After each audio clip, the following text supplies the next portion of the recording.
Alrighty. And welcome in, Gyms and Gymettes, to another exciting episode of No Substitute for Sports. This is episode number 11. And no, this isn't Good Burger, home of the Good Burger. But we're excited for the sequel coming up that was just announced. So how you do on that? I am your host, Nick Johnston here.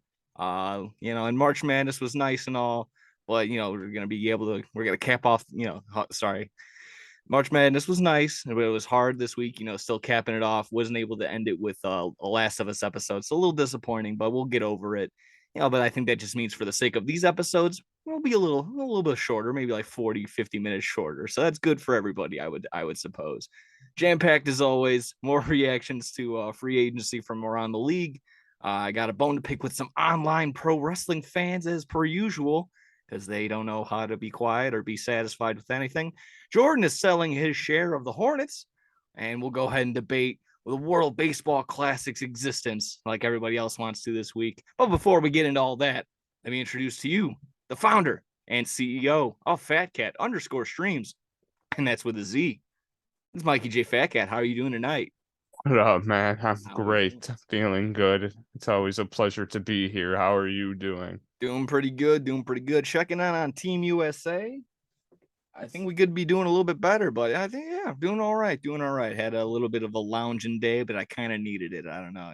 Coming off of a physical ailment that I just, we don't need to get into all that fun stuff. I'm just, We're glad you're okay. We're doing our best. We're trying to plow through it. But either way, fun, exciting. Like I said, March Madness was cool. Checking in on that. Like I said, we already said it on the last episode, not the smartest and the brightest when it comes to who's going to win, but awesome to see, a 16 seed beat a 1 seed. It's the second time that's happened ever. This was actually, the first time in the last 2-3 years that I haven't really, even just for the sake of like filling out a bracket for fun, I just didn't fill out anything. Usually I even do it on the app just to collect points and see like, oh, I was good. Didn't do that this year. I don't know. It's just something, not that I wasn't engaged, but just didn't get around to it. It's just sometimes that shit happens. I heard something on the radio. You can maybe bounce it back to me and see what you think. They were implying that brackets were becoming less popular because just gambling itself is just more regular nowadays. And I think there's some truth to that. But again, it's more or less like, I don't know. Maybe just some people just weren't engaged in it to begin with. What were we thinking on that? Anything on that? Yeah, I mean, I can believe the gambling thing, honestly. But I mean, I never really make brackets that much. I did one just because my work was doing one with It's usually everybody. how it is. Bracket pools at work or I don't even know. Like some people go to like their physical therapy and something like that. They got Yeah. someone in there. Someone in there wants to pull something together. I'm sure. Just anything like that. But yeah, I'm sure it's not going to go away. The idea of like doing No. the bracket competitions, but yeah, obviously the 16 seed beating the 1 seed eliminated over 20 million perfect bracket whatever they do for that competition. Everyone was done by day 2, so always fun to see something like that. Either way, Yeah, I got cooked. So it was funny because I had Furman winning, which was like the first upset of the tournament. I was like, let's a lot of go. people I'm in yeah. such a good spot. And then like I just got so cooked. I'm in last place. Like I was I was just went from being so happy to so just down. Yeah, I've heard a lot of people Again, there I again. did sound like it was only $5, Yeah, I don't exactly. care Yeah, less, nothing but to worry about. Yeah, a lot of people again smarter than us were like, yeah, take Furman. I don't know. Some people are also implying that the committee may also be intentionally putting these 12 seeds and underseeding these 12 and 11 seeds to make Cinderella story type teams. Again, I can't really throw my ring in there and say that's for sure because I don't follow it as close. But again, a lot of people smarter than me that watch that are implying that. So yeah, I'll take it for what it's worth. Again, it's not that bad. It's keeping it cool. I mean, what Illinois is out. I think Northwestern's out. So as far as Chicago teams and as far as us like having skin in the game, kind of out. Kentucky for our boy Troy, unfortunately. yeah, I was We got sad. he'll update us on that. You know what? I think we might as well get into that. I Yeah, think I the want to hear what he better has to time than say never to get into Troy's call. because I bet on Kentucky and they lose. So That's unfortunate. Yeah, no, I he woke up that morning and I was like, I made a parlay. I was like, there's no way Kentucky and Marquette lose today. And they both lost. I was like, for sure. Alrighty. He gave me a warning. He said, sorry for the swearing in advance. So I guess viewer discretion is advised. I'll go ahead and give you that much. So, Troy, again, this is fresh off the Kentucky loss within the same few hours. So, pardon if there's any subjective language. So we'll go ahead and get into there. Troy, what happened? What's up, No Substitute for Sports? Here's my last Kentucky update for the 2022-23 season. So Alan, take your notes. The team won against Providence. Good for them because we went for them fucking Perdon't. Put us in the tournament. But then come against Kansas State, they obviously didn't get the memo of don't turn the fucking ball over. And like I said, this team was going to get exposed on defense. And guess what happened? The same thing that always happened. We got exposed on defense. I lost a fucking bet. Alan wasn't even taking his notes, I bet. And I bet he probably spilled another beer. Let's see what else. Oh yeah. 19 turnovers. And our top two scores combined for 2 out of 22 from behind the arc. 2 3-point shots, Alan. That's equivalent. That is 6 points right there. I mean, what the hell, Calipari? Cal, I'm telling you this right now. Next year, if you don't get to the Elite Eight, you deserve to be fired. I'm done with you waiting on you to get to the Elite Eight again. I would also like to apologize to absolutely every fucking Mets fan for you having to watch that pathetic baseball team. I mean, Yankees may have the Little League Park, but at least the Yankees don't go and celebrate anything in the month of July or August where they don't have some guy come in and play a fucking trumpet just for a closer to. I think it was against to help the closer. Yeah, I think that it was against the Brewers that they had him come in against. But anyway, the Yankees don't do that. Only the Mets do. Oh, I'm sorry. I'm just aggravated. And words are hard for me still. But yeah, Kentucky lost because they couldn't defend and there were too many turnovers. Oscar Sheboy, you didn't do anything wrong this game. You didn't elbow people. Well, you didn't need Kassan Wallace, but Antonio Reeves and CJ Frederick, thank you for all you did. Well, not so much CJ Frederick because he can miss a lot of shots.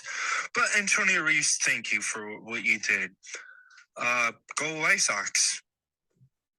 Couldn't have said it better myself, Troy. Yeah, disappointing. They were winning a little bit, as from what I understood. It's kind of in and out of the game, from what I understand again, and just couldn't pull it out.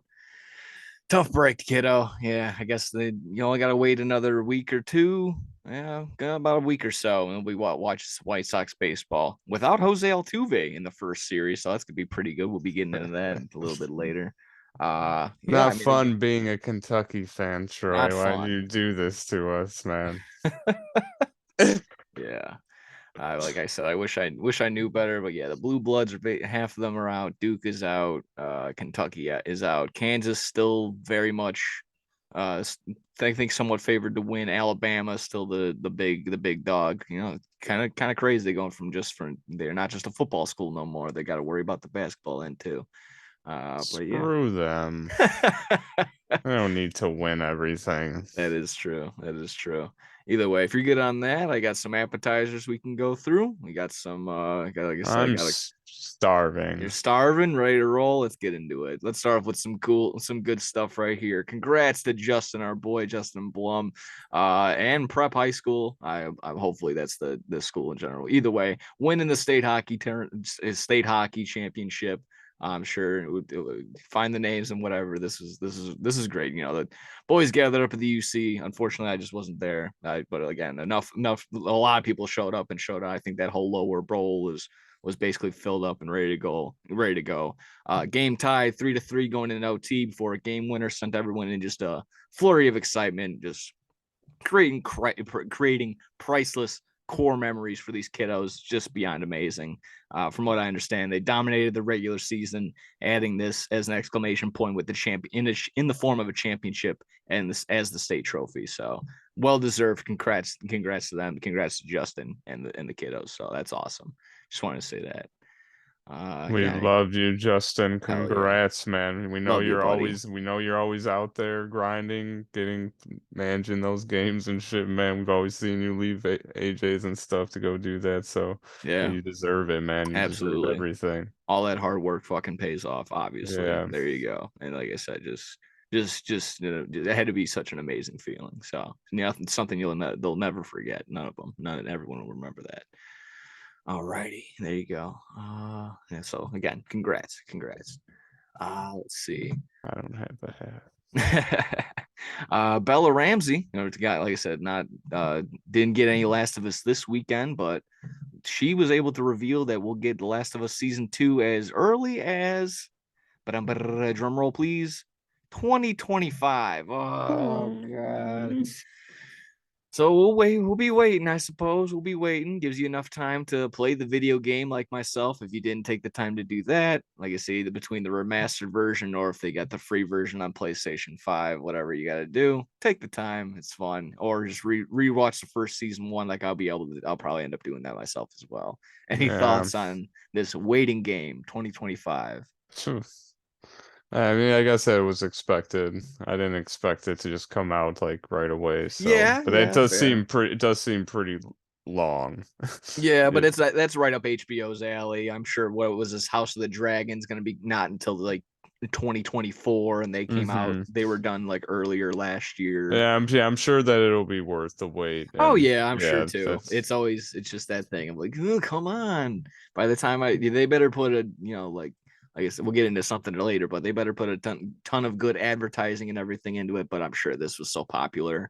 This was in like the legendary Sopranos spot, like time wise. So some people just watch it for the sake of that, just because it's in that. That's like the legendary spot Sunday night, 8:00 on a Sunday night. So there you go. Let's see. I got another one if you get on anything Last of Us season 2 related. Let's see. Sunday. This actually passed Sunday. Johnny Gargano. He was in a little bit of the, somewhat of our Illinois realm. He was in Rockford, Illinois. He went ahead. He bought a figure of himself, signed it, and then returned it to the shelf for a fan to grab. Oh, I wish I was up there at that time because, of course, I don't know if you know. I mean, maybe you do, Mike, but I do my job on Sunday where I go to at least like 10, 15 different stores, and of course, none of them are in the Rockford area. I'm not driving out that long for that ridiculous reason. But come on, man, be in the Chicagoland area for something like this if you want to do this, Johnny. Either way, it was a cool post on Twitter. Went to a good home in the replies, so it went to an actual like good fan that's not going to sit there and resell it or something, some little bullshit like that. So just love seeing stuff like that. Considering again, I'm a collectible guy, I'm a collector's guy, big wrestling fan in general. So shout out to Johnny Gargano again. And then, like I said, if you check out the replies, it did in fact go to a good home. So just love seeing that. Any thoughts on that? Yeah, that's awesome. I didn't see that, but I've seen people do that before, and that's always like I saw Darby Allin do that not too long ago. But yeah, it's pretty cool. Darby did that a little while ago. I'm not the same thing. It wouldn't really be worth it. But Sammy went ahead and destroyed an MJF figure in a store. Probably just left it there on the floor. So if you were lucky enough to pick that up, maybe you did that after a Sammy vlog. But yeah, like you said, same thing. Johnny Gargano doing this, Darby Allin doing the same deal. It's pretty cool. I just love little Easter egg, little nuggets like that, and maybe someday I'll have that same luck and I'll stumble upon it myself. Yeah, that's stuff we dream of, man. Yeah, exactly. I've been lucky enough to find. I've been lucky enough to find 1 out of 3,000, 1 out of 5,000 AEW figures in a store. So there we go. Sorry, what were you gonna say? It's not even really related to the figures, but I always think about when we were back in Jacksonville for AEW, and it always just makes me mad when we went on the walk around the pier. Yeah. And of course we miss Cody and the bus drive through our hotel, and the guy's like, you just miss Cody Rhodes and Ricky Starks and everybody. I was like, are you fucking kidding me, dude? So that's just, you live for, like, you gotta be in the right place, right time. Yeah, I mean, to be fair, bounce back. We met Matt Jackson at the airport the following day, so that was pretty cool. He was willing to take a picture, even though they were upset. The wife was a little mean, but at least to you guys. But yeah, you gotta just get him at the right time, I suppose. We weren't hounding him. We didn't say sign this, sign that. We were nice and be like, hey man, if you are so inclined, would you mind taking a picture? If not, God bless, have a safe flight, this, that, and the other. They were cool. Oh yeah, absolutely. And then sure enough, again, we have the funniest story with Nick Camarado of all people. For those, again, I don't know if I don't remember if I recall saying, I probably did when we did come back from the trip on the Degenerates podcast, whatever that episode may be. Nick Camarado's having a conversation with just a regular old fan, it seems like. The fan awkwardly stumbles into it, doesn't really know how to respond to Nick Camarado. He goes, what? And then proceeds to just pretend like he's on the phone and walk away. And Nick Camarado has the most confused what the fuck face on I've ever seen in my life. So that's, again, one of those things, like, I'll never forget that. Love stuff like that. Meeting Vicky Guerrero really quick. Not saying just stuff like that. That was a fun trip. It was a fun trip. Staying somewhat, we kind of bounced around, but staying somewhat related. Went from Rockford, Illinois. We'll be going Chicago, Illinois. Did you see the Lollapalooza lineup? Oh boy. I'm not really a fan. There's a couple of key names that are good, but in terms of like, this should be, I don't know, man. I think about this, Lollapalooza, this is the big name, the big Chicago city festival. They should be way better lineups and names than these guys. Maybe I'm just the old guy shouting at the clouds, but Lana Del Rey ain't gonna do it for me, man. I'm rocking with Kendrick Lamar. I'll rock with Red Hot Chili Peppers and whatever, but it's our boy, Subtronics is in there. Matroda. He used to be Mastodon. He's a really good dubstep guy. So a couple of good names on the dubs on that end. But again, just thinking about it, how much price wise it's going to be, it's not, in my mind, it's just not worth it anymore. I kind of agree with one comment I saw. It's more or less just a brand name now and not like something that really is like cared for anymore. I don't know. That's just what I think. I don't know. Justifying these ticket prices for this concert is going to need a lot of convincing for me. How about you? I knew about 90. I didn't know more. I didn't know about 90% of the names on there. I thought all the headliners were pretty good. I don't know. I guess it kind of rubs off on me, like because my brother loves like Billie Eilish and Lana Del Rey, so I hear that music, and I do enjoy it. So I bet they'll have good performances, and and that's exactly that. Like, Billie Eilish isn't exactly my cup of tea, but I'm sure she'll put on a good performance, and I can respect that because I was witness to that when I saw Bruno Mars at Lollapalooza. I'm like, I'm not a Bruno Mars fan by any means, but he put on a hell of a performance, jumping around, dancing around, basically changing out every outfit, every song. So I could give my respect to that any old day. But Odessa. I mean, I don't get the lore of Odessa. All these people taking Molly and you don't understand the lights, the sounds, and everything goes together all at once. Just get away from me. Get away from me. You smell. Deodorant is a product that you can use. The 1975, they haven't been cool since 1975. Tomorrow Together, don't know who they have are. like some good songs, but yeah, it's been a minute. Carol G, I don't know who you are. You sound like a manager at an Applebee's. Carol. Yeah, and then I go. Yeah, it was like Kendrick Lamar, Red Hot Chili Peppers, Billie Eilish, Lana Del Rey. I was like, well, those will all be good. Yeah, and but then there's a couple of the that, other little names that, like you said, Subtronics and stuff. But yeah, and really after that, it's nothing like I need to go see. Like I don't need to go see Lil Yachty bounce around for 35 minutes lip singing. I don't need to go see a Jared Boogie Leto's with a hoodie. band is going to be there if you want to see that. Who? Jared Leto's band. Jared Leto. No, the 30 Seconds to Mars is going to be there. Yeah, you interested in that? No, not Jared at all. Leto walking around. Well, they only got that one good song, and they always play it on the radio. Jared Leto better not be walking around, or he's gonna get hassled. Diplo. Oh boy, did you hear? Was it Diplo or was it the other guy? Was like, I like to get my wee sucked by dudes, but it's not gay. Yeah, that's all righty, dude. Whatever, however you want to spin zone that one. Be my guest. I'm not touching that one.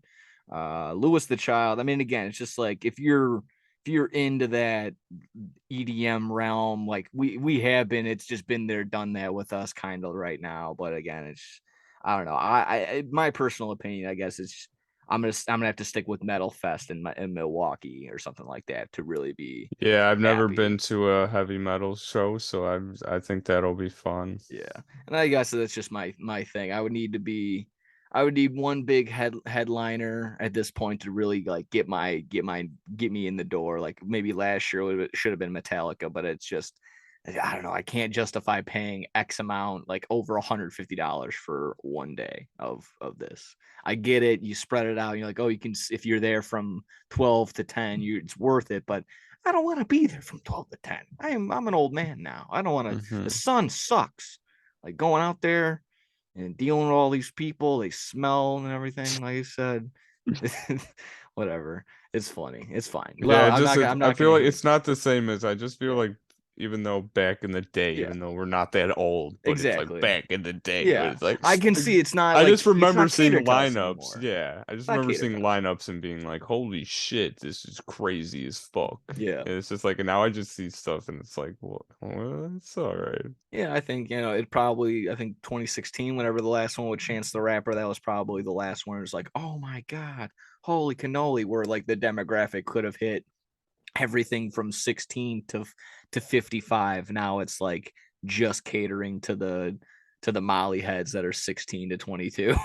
So it's like, again, I don't know. I could be entirely wrong. I'm sure it'll sell out or not sell out, but it'll be packed like it always is, and probably some cool performances, sure. some great memories that always show up. So I don't want to sit here and hate on it, but I just want to acknowledge the fact that for me, I'm not going to be over there anytime soon until we get a banger lineup again, and I just don't see it happening anytime soon. So there we go. One more little appetizer. Well, maybe not little. Might be sitting on this for a little quick second. Mandalorian season 3, according to the people around them, even Disney Plus has been posting about it, IGN, wherever you really get your TV show news, whatever internet stuff. Mandalorian season 3 not doing as hot as last season from what they're saying. So I wanted to go through maybe a couple of theories that people bounce around ideas as to why. I mean, I know we're both big Star Wars guys. You're involved into the secondary stuff more than I am. Just more curiosity, but I don't know. Like I said, a couple things that I can kind of be like, yeah, I see that, but other ones that I'm just like, I'm not quite sure. So maybe you can dip your toe in there as well and enlighten me. I got my one thing I can see, just from my perspective, not from everybody, but from my perspective, a lack of intrigue in the current story. It's starting off a little slow. That's just, again, from my end. I finally felt like in episode 2. I'm not going to get into heavy spoilers, but if you don't want any spoilers at all, we'll take the quick second. There we go. Hopefully you like and subscribe. Yep. In that meantime, so I mean, yeah, just a little lackadaisical. It was season or episode 2. They finally run into that monster. Season or episode 3 opens up with the same exact scene, going to a battle scene, and then we go to a 30-minute thing about some dude that really we don't really care about, and it leads up into something that could have been cut down into 15 minutes. So lack of intrigue in this story or stuff like that can just draw people out. I can see that from some things. Poor advertising. I feel like this one kind of has a little bit of maybe the most. I don't know. I feel like this hasn't just been on my TV as much. You know, season 1, season 2, I felt like it was always on TV, being shoved down my throat, being by Disney Plus. Season 3, some people again in the comments of posts are just like, I didn't even know that this is going on. And it's get like highly posted. I'm like, damn, all right, yeah. And I kind of was in that same realm. If it wasn't for Bill or you telling me like, hey, it's coming up in a week or two, I probably would have missed it myself. So I don't know. I think the advertising team on Disney kind of dropped the ball on that one, not giving one as many commercials as they could have. You know, I mean, March Madness happening. You had the World Baseball Classic going on. You could have had a bunch of commercials on during that. I felt like there was none. And the last one, at least as far as right now, I'm again open to some suggestions from you, but just from what I've been coming up with, people aren't really into the whole thing of, you know, it's coming out episodically. Some might be just letting it accumulate, so by the end of the season they can just binge it all at once. So that could obviously lead to not watching it at that particular time. You can watch it all later. So that could also be all three of these factors could combine into something. It might just be one or the other. What are you thinking? I mean, again, you're in the realm of you're involved. I'm kind of in the same boat. I'm watching it week to week or whatever. New episode will be up tomorrow. So I guess we're competing up against it, but either way, I mean, I don't know. Like, what's your point of view on this? What do you get from it? Yeah, you do bring up a good point with the advertising, because I mean, I didn't really see anything for it at all, but it was like a good surprise when it was coming up. I was like, oh, Mandalorian's back in like a week for sure. But yeah, I mean, it has been kind of slow, and they're trying to implement a lot of story from stuff that is in other shows, like the clone shows that they like, the animated shows that they have and stuff. So I feel like they're trying to mix story from there into this now, like Bill was saying. Okay. And it might make it confusing for people because I mean, a lot of people haven't seen those shows before. So that's what I feel like they were trying to do with that whole cloning storyline last episode with that random guy.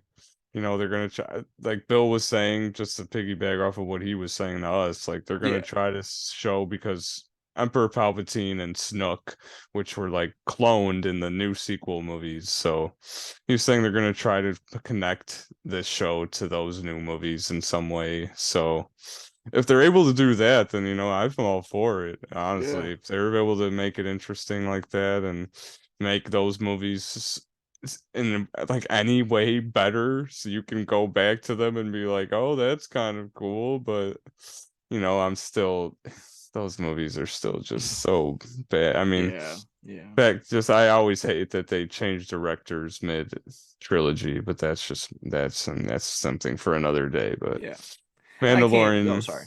No, what were you gonna say? No, I can't. I was gonna say I can't speak for everyone, obviously, but like I'm not really getting the sense of like I'm confused from this. I'm really just getting, like, from my point of view, like I said in my first point, just I feel like it's just going so damn slow, and like, you know, I don't know. I've said this about these superheroes in the past. If these guys are supposed to be badasses, make them be badasses. Drop this fucking Grogu kid off at the international daycare center and let's go kill some kids. Some not kids, but let's go kill some shit. Let's go kill some fucking You bad look like guys. sound like Anakin. I know. I was letting the dark side in on that one. That was bad. Let's reel this one back in. Let's let Mando be a badass again. Let's do something like that. I've seen that come up also. I'm also kind of for that. Just if it's a slow burn right now, and if you're just waiting on something really crazy at the end, all for that. I suppose I'll be willing and waiting, but it's gonna have to have something really crazy coming up soon to for that to really hit home. Because right now, like I said, just for a guy that hasn't, like I said, I haven't watched the Clone Wars cartoons, or I didn't really get. I don't know if this ties into it yet, but I didn't really like Andor at all. Like I watched the first episode or two and just sleeping. How are you gonna have a Star Wars show and not have the lightsabers in the slightest, or lasers or anything going on cool? So I just was bored out of my mind, gave up on that very quickly, and then just I don't know, just that's the thing. I'm not getting confused. I'm just getting slow and bored. Give me something. Give me something fast. Give me something. I mean, I hate, like you said, I hate how they started off last time. We were having a little watch party after AEW last Wednesday for the Mando. Yeah. And I hated how they started so it was just crazy start. Like, and we were all like, yeah, let's go. And then they just switch immediately to that side story. And like Bill was like, what the fuck is going on? Like, dude, I mean, it was about a guy, again, spoilers or whatever, just a guy we met in season 1 who was just a complete side character, complete throwaway character, I suppose. But I mean, if he's this important that he was the man that basically got the wheels turning for cloning, then I guess this is really, really important. But I didn't get that feeling making it as long as it did. Again, it's just similar to that. I don't even. I did like the end. I did like near the end where he says to the Admiral Akbar looking guy, it was a trap. Yeah, I was that was a good Easter. That's a good, that's a smart one. That's still what like gets me in there. Like, a proton fizzle, like that looks pretty delicious. I'll try that someday.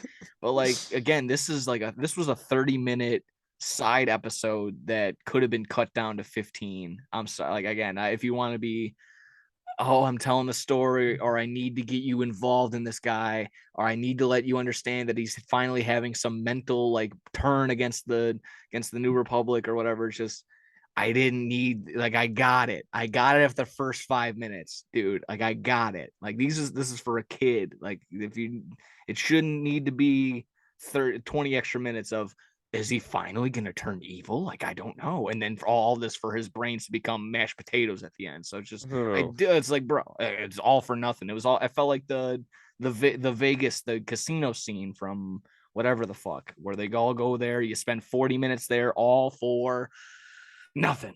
Yeah, they're for nothing. So that's the Star Wars movie. Yeah, exactly. They all run together at this point. I don't even remember if it's the Force Awakens, or if it's New Skywalker's New Hope, Battleground 2, and NBA Jam. I don't know. So there you go. I mean, like I said, kind of went off on a tangent, but I mean, there's gonna be a combination of a bunch of things that could be as to why Mando isn't really popping off. But I mean, I'm not intrigued right now, but I'm sure it can. I'm open to, let's make it better. It can get better. Yeah, I'm sure it will. It's only been 3 episodes. Exactly. I'm not sitting here on this stoop of like, oh, it's dead. Star Wars is dead. It's been dead, but but I mean, like, this has been like the best of the spinoffs. Give it a little bit, but if it really needs to like bang home something cool sometime soon. That's all I'm saying is as of right now. But again, a couple theories as to why it's not doing so hot. I can see why. But again, I'll stay positive. I'll keep it in that last point of like, maybe people are just letting it accumulate and they'll just binge watch the hell out of it, and it'll be the most rewatch show later on, or whatever, so on and so forth. So let that be that. I'm good on Mando if you are. Yeah, I'm good on Mando. Cool. Figure it out, Pedro Pascal. No, that's not him. It'll be John. I know. Yeah, it'd be John Favreau. You can't even see his face. Yeah, we don't know. Yeah, exactly. Come on, Grogu. Come on. All I right. do always like how Grogu's a puppet still. Like you can always tell that he's like a real thing in the show. Yeah. It's not CGI'd in there.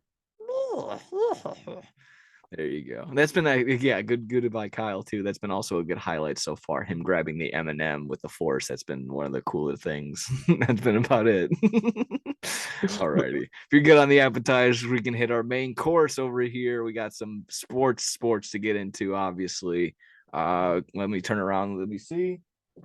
3-1. Trout might have just struck out, I think. Yeah. Come on, show me the score. Oh boy, 3-1. it's 3-1, 3-1 right now in WBC. We're talking, I would say maybe a debate, but you can toss it really up to you guys in the comments because Mike and I are kind of on the same page of we like the WBC, we love the World Baseball Classic. Give us more baseball like this. When are we going to have the opportunity? Maybe it hasn't happened just yet, but Shohei Ohtani at any point in this game could become a pitcher and go up against his teammate Mike Trout. You're not going to see that in the All-Star game, so consider stuff like that in mind. Again, maybe the big hullabaloo and big rowdy roo why everyone had their panties in a bunch all week was because Edwin Diaz goes down celebrating, and he most likely is going to miss the entire season.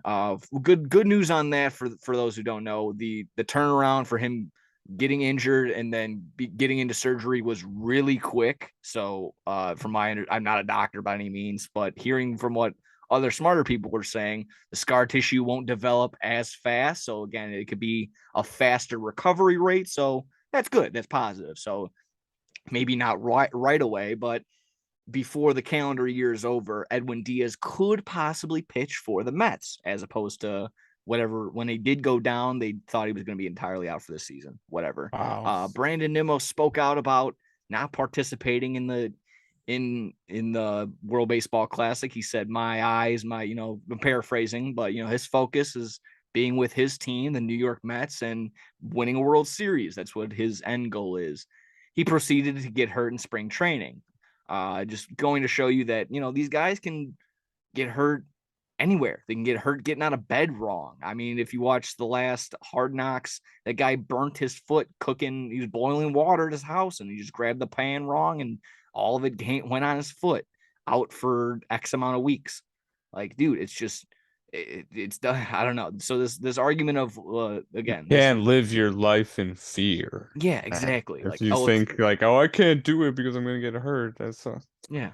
Altuve goes. I love this. When Diaz goes down, everyone makes a shit and everyone worries about it. Altuve is going to be out 8 to 10 weeks with a broken thumb. Crickets. No one gives a fuck about Altuve and the Houston Astros. On that same note, but Moncada was hurt, but I think he went ahead and took a dive when Cuba was down 13-2 in the 6th inning. So I think he was just playing possum in that one. Mm-hmm. Regardless, people arguing. Got to get rid of the WBC for this reason, or you got to get rid of it for that reason. Nobody's watching it. I'll throw it up. I'll throw you up to this one. Japan combined in Japan and China, and I'm sure enough, with Japan in the finals right now, over 70 million viewers from them alone. So no one's watching it. You're not watching it is the thing. And it's such an ugly American point of view to be like, let's just take this all away because the World Series was what matters the most.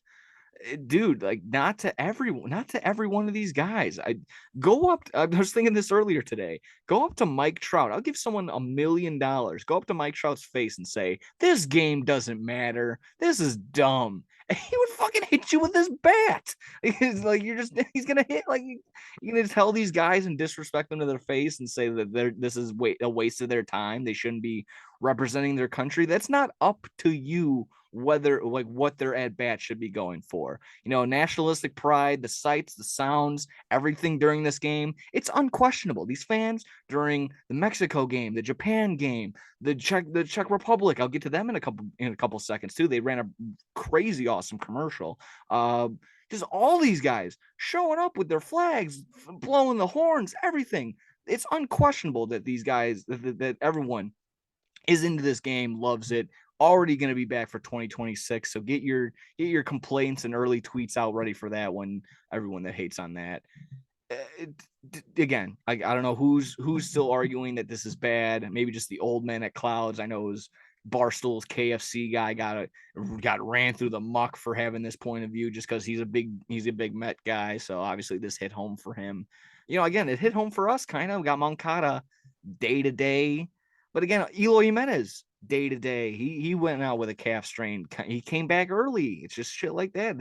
People can get hurt at any point in time. Are we going to get rid of the Olympics? No. Again, just stuff like that.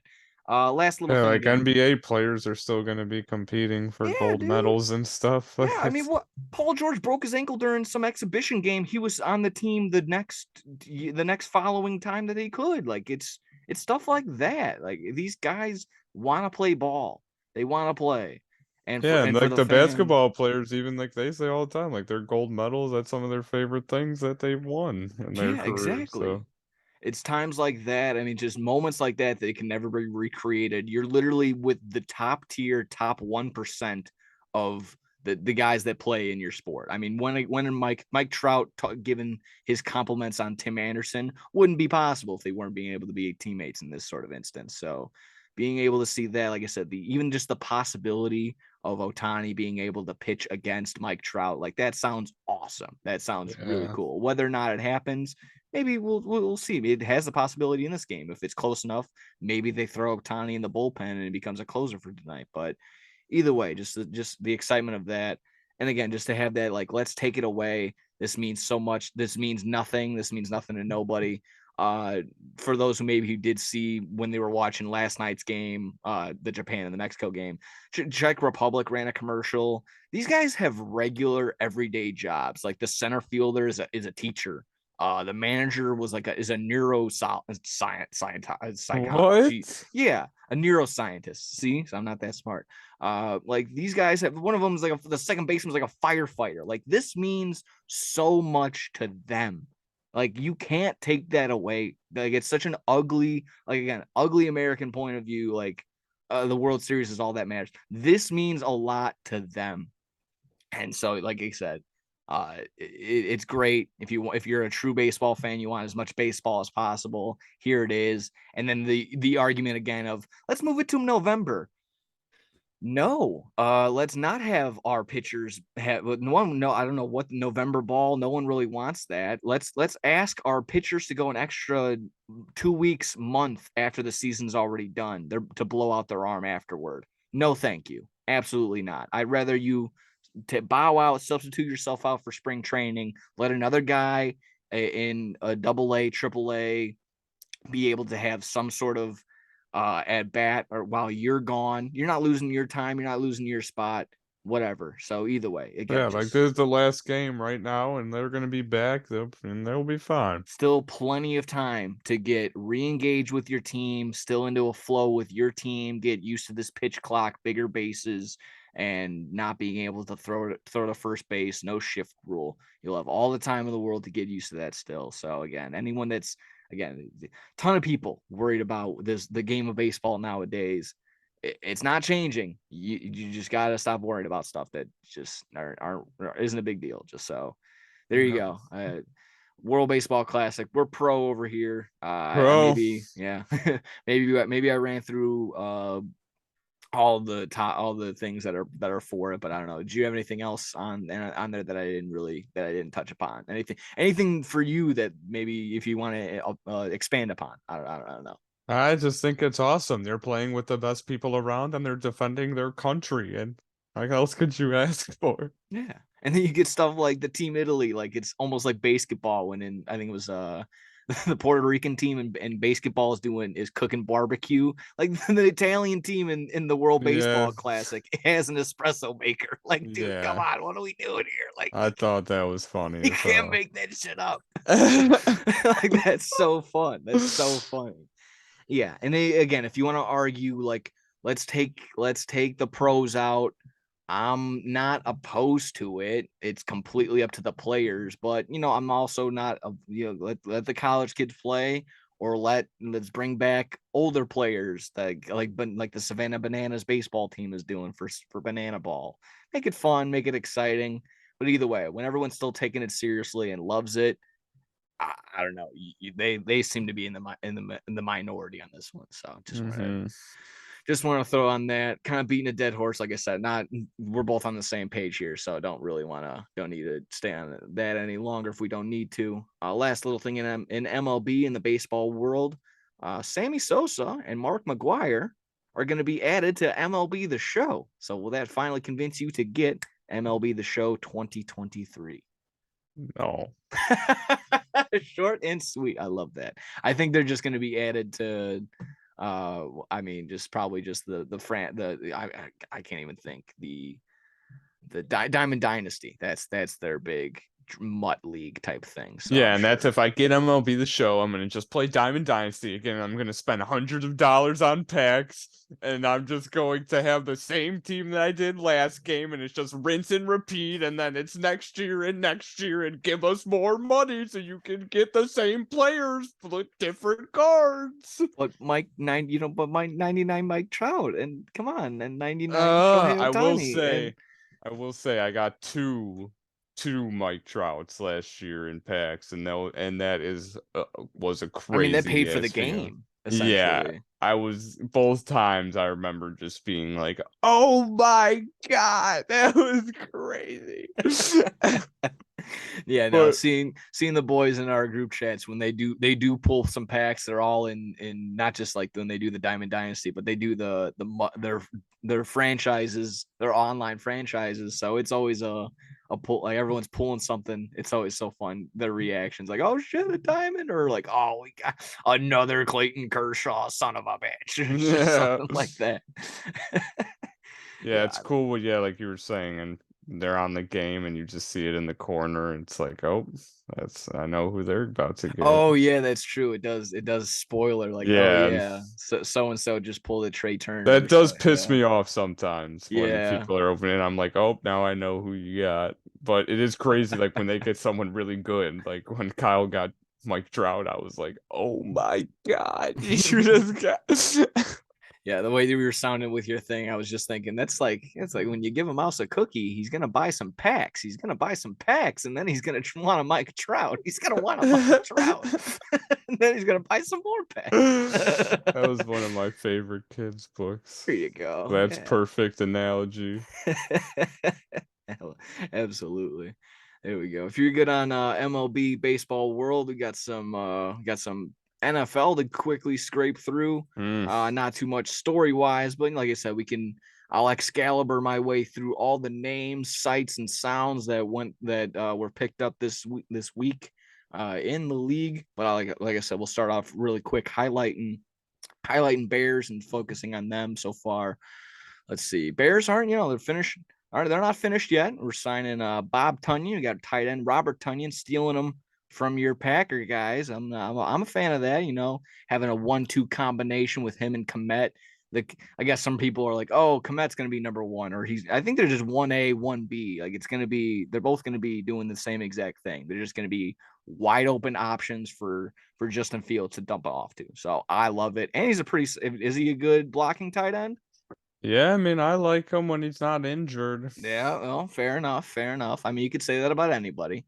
Yeah. Let's see. Next one that kind of, again, might fly under the radar. PJ Walker going to be backing up Justin Fields, the XFL legend, currently holding the longest passing play in NFL recorded history. And that's to guess who? DJ Moore. There we go. Going to be backing up our boy Fields. Like I said, that's going to be nice. And I think this might be the one that I just said it for him, but this one's going to fly. If that one's flying under the radar, this one's crawling under the radar. Oh. Deontay Foreman, 1 year, about $3 million or something like that. I love it, and he's gonna come in with his chip on his shoulder. I don't know if you heard his tweet or if his he wants to start. He wants to start. He says, "With all due respect, my guy, I'm here to be the guy." So I love that. And again, I think he can be. He can be the powerhouse that takes over. Exactly what Monty did. He's had, go through the numbers. When he gets 20 carries, he can have 130-yard games and multiple scores. So he's not going to be getting the receptions. That'll be Khalil Herbert's job, and I'll take that. Again, this idea, people were like, oh, what are we doing signing this, that, and the other at the running back position? we didn't really get a name like Miles Sanders or again, no one has made the move just yet, but Derrick Henry or anything crazy like that, Austin Eckler. But this is good depth. This is good depth. We haven't had that word pop around in the Bears facility in a long time. Depth. So this is great. This means that less chance of Justin Fields having to be so tired running his head off. He'll have other options and more people running and rotating with the ball. So there you go. I like that. And again, even with this head space of I want to be the guy, Deontay, go and be the guy. Go and be the guy. Lead the league, do everything. Khalil Herbert he was top 7 in rushing yards last year, and he didn't even start, for crying out loud. So wow. Let's make some moves, dude. We got him nice and cheap. Prove everyone wrong. That's all I have to say on that one. I love this.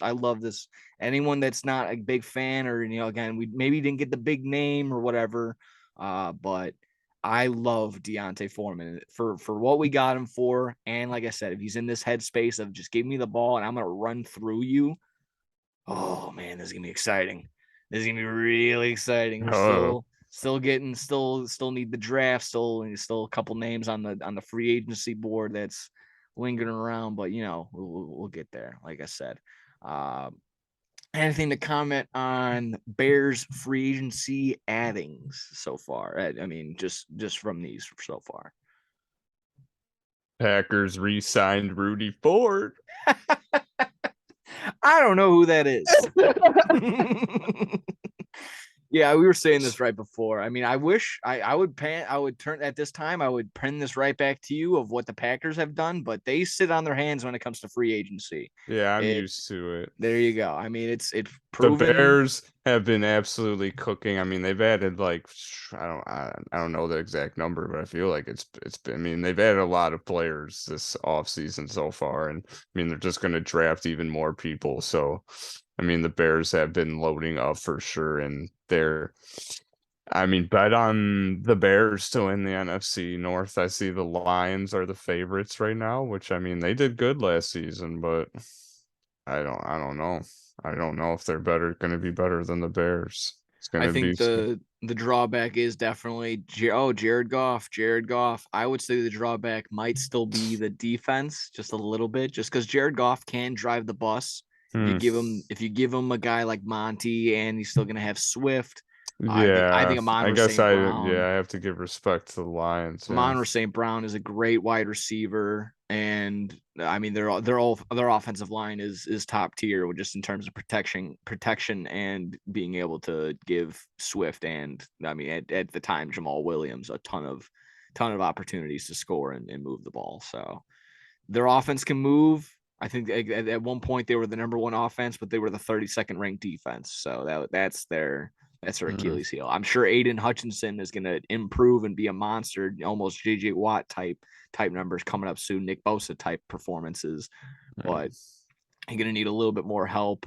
Their cornerback name is slipping at the time, but he's pretty well. Yeah, he's pretty good. I don't know why I can't think. Yeah, but I mean him being an early pick a couple of years ago, I'm sure he's going to still develop into his own and still get better. So I can see how of course Dan Campbell as the coach, just getting there and being able to. Everyone subscribes to him. Like there's probably no one on that team that doesn't like him. So when you have that Okuda, right? Yes, that's Jeff Okuda. I had to look it up because I was curious. Thank you for doing that. That's exactly what that's good. Yeah, otherwise that would have been bothering me. Either way, like when you got a guy, when all 52 guys are subscribed and ready to hear you, and they don't think that none of this is bullshit, then you have a team right there. So I can see why they're favorited right now. It's just going to be a prove it when you finally get out there on that field. Are you going to be able to take care of more than just the NFC North teams? So last place. Packers. They're like plus 600 right now. I do like where you can predict each position by who's gonna finish where. The Packers are absolutely fucked. I hope unless they figure it out, it would be so funny if Jordan Love like just absolutely cooks or something, and like it's like a reincarnation Bart Starr. I mean, I heard Brett this too. Favre. You guys would be a deal with the devil to what would the chances be for 3 straight franchise quarterbacks? There's just no way. I'm sorry. There's just no way. I know. You guys, it's just false hope. you get another 15 years out of this guy. Like, no, fuck you. I don't. Absolutely not. Sounds good to me. I know it does. They're putting something in that cheese. Yeah, it's giving me the shits. There we go. Like I said, I can Excalibur my way through the rest of these, and you can just stop me if one pops off that you really need to get to, or you can just wait till the end. We'll see how it goes. All righty. Yeah, maybe I'll wait till the end, but we can revisit. Monty, David Montgomery signed with the Lions. I think they also followed up with getting Gardner Johnson. I believe that was the guy from the Eagles that they went ahead and snagged. The Lions did. Okay, good. Jamal Williams to the Saints. We were talking about what were they going to do with them. Unfortunately for him, he's going to leave the team. I mean, such great mic drops, interviews throughout the year. They again really rallied around him too throughout the entire Hard Knocks. They really subscribed to him as well, just pumping everybody up. So where he goes, he'll be on the Saints for a little bit. He'll bring the same energy there, so that'll be cool for them. Panthers making some rumbling and some news. I don't like that considering we're gonna have their first round pick next year. Miles Sanders, Hayden Hurst, and Adam Thielen, all for the Panthers. We can talk about that in a little bit. Yeah. I was gonna say just real fast. Sure. Adam Thielen on Pat McAfee saying, "I think that this is a Super Bowl winning team right here." What are you smoking in Carolina? Like what are you talking about? Maybe good enough to win that division, but that division sucks right now. He said he had offers from Denver and Dallas, and I would have turned taken it them down for Carolina because he said they're a Super Bowl contender team. Wow. I just was like, what? I was like, what are you watching, dude? What Panthers have you seen what they are doing right now? I mean, you listen to the two teams he just said, and he passed on it. Denver, who's in the AFC West, don't want to deal with the Chiefs apparently, and your Dallas, you don't want to deal with any other team in that division because it's just such a toss up. Because that division. Imagine if he was on the Cowboys. That would be disgusting if he had CeeDee Lamb and Michael Gallup. I mean, they got Brandon Cooks instead. They did just that was the other one. Yeah, I got that later on the list. Trading for Brandon Cooks. I think that would have been maybe better a couple of years ago, but I think he's still talented enough to get some space. Yeah, considering he was the best receiver on the Texans. Yeah, exactly. I mean, he'll give enough. He'll be a problem enough to leave CeeDee Lamb open a little bit more, give maybe a little bit more opportunity for him. But how about Dalton Schultz? We'll get to that as well. Yeah. Dalton Schultz. I guess he maybe made the biggest foul of all of he fucking played himself. 3 years, $36 million offered by the Cowboys, and he turned it down saying he wanted to test his luck, and it did not work out well for him. Ends up going to Houston for 1 year for like $8 million, I think. Yeah, something like that. 8 or 9 million. Either way, yeah. Again, like why would you leave an offense like the Cowboys, who like they have their issues, but they're one of the best. They're one of the best teams, and it's just they have their problems. They lose in the playoffs and stuff, but you can't say that they don't have good players on their team. Like to just sit there and be like, I'll sign with the team that was 31st ranked all year and then I'll try and improve upon that. Yeah, I'll go to a team that currently doesn't have a quarterback or any really sense of a defense. Yeah, I'm all for that. That's a big. Congrats, Dalton Schultz. Your career dies. You played yourself in Houston. You played yourself. You fumbled it real bad. It was Dalton Schultz. Devin Singletary also signed him with that one, which made me question Dameon Pierce's fantasy value. I mean, we'll get to that. I'm sure we'll get to fantasy stuff later on throughout the year, but that was my first initial reaction. Like, it's gonna be a big what you do about nothing type deal. Devin Singletary can just be a complimentary guy that comes in and gets the receptions, but he could also prove to be a huge problem where it might be a 50-50 split type deal where, Devin Singletary basically being the number one in Buffalo these past couple of years.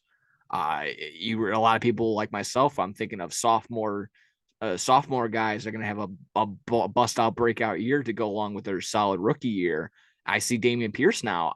I'm gonna back away a little bit. I'm not as high on him just yet. I'm gonna look for reports, and I'll be waiting on stuff like that. I'm sure he'll still be the number one, but just to see that, that's a vulture. Devin Singletary is a big vulture right there. I wouldn't want to fuck around with that right there. So that was just my mind right there. Of course, the Texans don't care about your fantasy team, but that was just my initial reaction to that. Maybe maybe an older guy to help. I mean, how old is Devin Singletary? Devin Singletary is not that old. He's probably only 24, 25 years old. Oh, he's not. Yeah, not old at all. Yeah, Damian Pierce just having his rookie year, probably only 20, 21 years old or something like that. So. Yeah, either way. Yeah, it seems like Devin Singletary is pretty young, actually. Yeah. Okay, exactly. yeah, not good for Damian Pierce. Yeah, he's only 25. Yeah. We talked about this last week. Matt Ryan getting the cut, making way for Gardner Minshew to the Colts. Also reports that the Colts may not be entirely out on Lamar Jackson. So we'll keep our ears to the ground on that one. The big one right here, Orlando Brown Jr. to the Bengals. And if he doesn't block, Joe Mixon's going to shoot him. Guaranteed. I think he said it himself. Juju Smith-Schuster, he was probably the top wide receiver prospect in his free agency. He is going to the Patriots. Not joining him in the Patriots will not be Damian Harris. He went ahead and signed with the Bills, I guess replacing Devin Singletary, who we just talked about. Jacoby Brissett to the Commanders, so I guess they have their starting quarterback right now. If they didn't worry about, not the worst. He's not the worst. I'll give him. He's not the worst. He was that guy somehow, some way. If you had Madden NFL, if you had Madden 20 or Madden 21, if you played an offline franchise, he would be like third or fourth in MVP racings for no reason other than the fact that they would just let him sling the rock. Like they let him go. Him and Amari Cooper were a good little connection last season. So yeah, honestly, a little nice little tandem. I drafted Amari Cooper pretty late, and he had a pretty good year with Brissett. So yeah, absolutely. I had him a couple leagues as well. He did pretty well. Let's see other QB movement. Baker to the Bucks. Not too shabby. That NFC South's getting a little bit worse.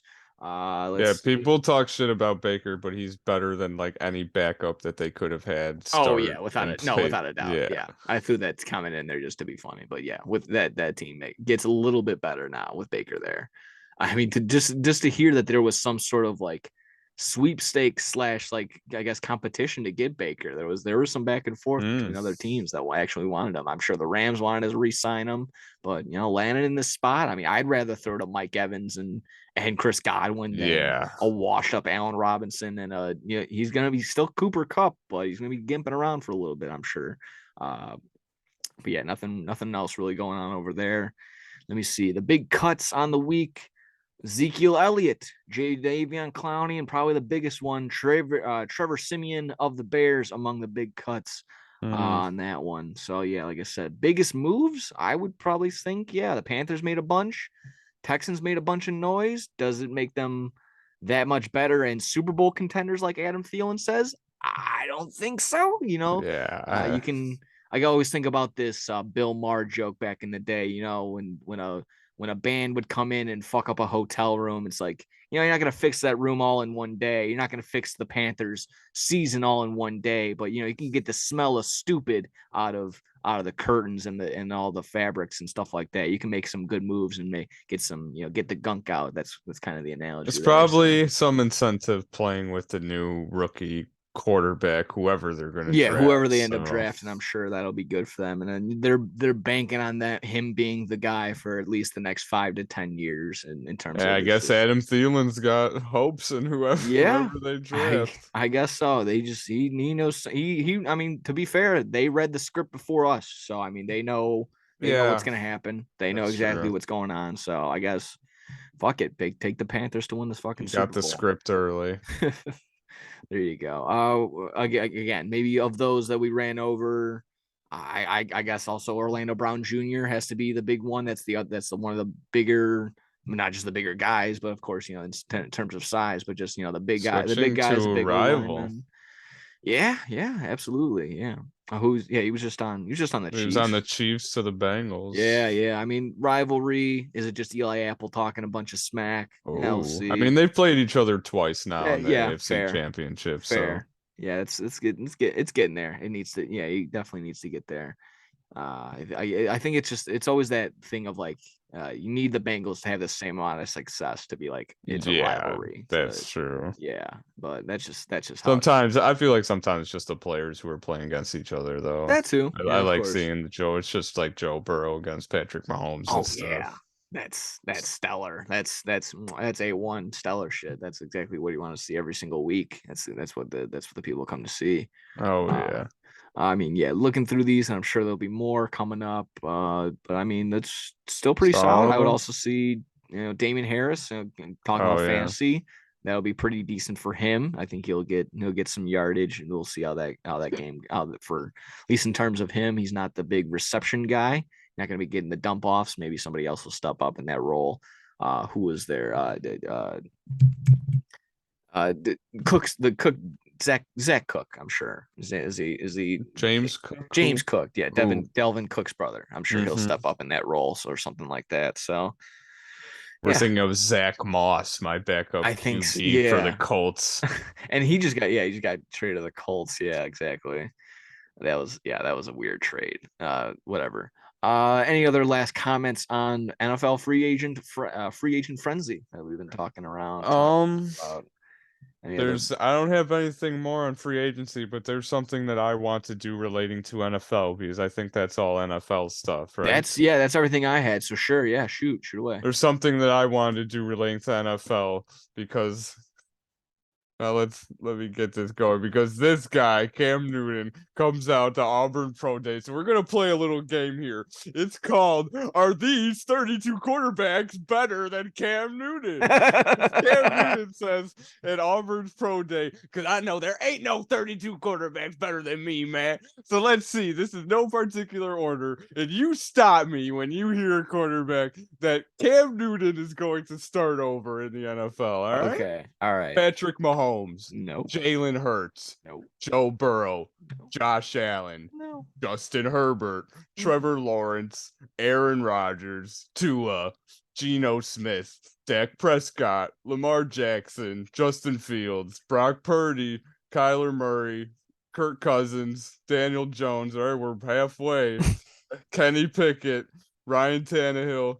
Derek Carr. Okay, Ryan Tannehill. I'll say Ryan. I think Ryan Tannehill's game isn't that great. I think he's definitely replaceable. Then I'll replace him with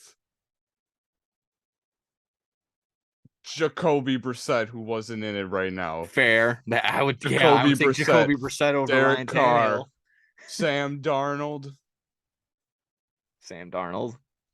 You would have him over Cam Newton? No, I don't think so. And I mean, again, me or you could probably still be pretty good at throwing the ball behind a San Francisco 49ers offense and with all those weapons. True. So I mean, yeah. Trey Lance. Again, I mean, considering he's hurt, I suppose, but but you're right now, you're at the bottom of the barrel, and I see. Yeah, Russell Wilson. I mean, there's some like Russell Wilson, Deshaun Watson. Russell Wilson starting over Cam Newton. Yeah. Deshaun Watson, whether or not you think he should even be playing in general, is going to start over Cam Newton. Mm-hmm. I mean, Gardner Minshew. Maybe just the personal bias. I will take Gardner Minshew over Taylor Heineke. That's kind of where you get me 50-50, but again, I can kind of see just for the youth and kind of because they do the same thing. I'll lean Taylor Heineke just because Baker Mayfield. I mean, just because he played, I'll go Baker. Jimmy Garoppolo. That's again, I could be swayed into Cam Newton over Garoppolo. Ooh, okay. So a couple of these. What about the young CJ Stroud, Anthony Richardson, Bryce Young? I mean, I'll take these rookie guys over. You want Cam? I'll take the rookie potential over some guy who's been there, done that any other day. I mean, yeah.